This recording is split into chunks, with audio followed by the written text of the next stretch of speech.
Ivan Gunawan alias Igun tidak mau lagi dijodoh-jodohkan dengan Ayu Ting Ting karena hubungannya dengan sang pedangdut hanya sebatas sahabat dan rekan kerja saja.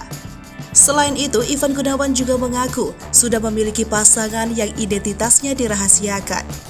Sang desainer itu mengatakan hubungan asmaranya bukan untuk konsumsi publik, sehingga dia tak pernah mau mempublikasi identitas sang pacar.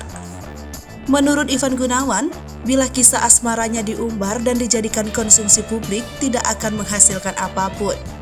Selama ini, Ayu Ting Ting dan Ivan Gunawan memang kerap dianggap memiliki hubungan spesial karena mereka terlihat sangat dekat. Bahkan, ayah Ayu Ting Ting, Rozak, pernah menganggap sebagai menantu, tapi ternyata hubungan mereka hanya sebatas teman dekat saja.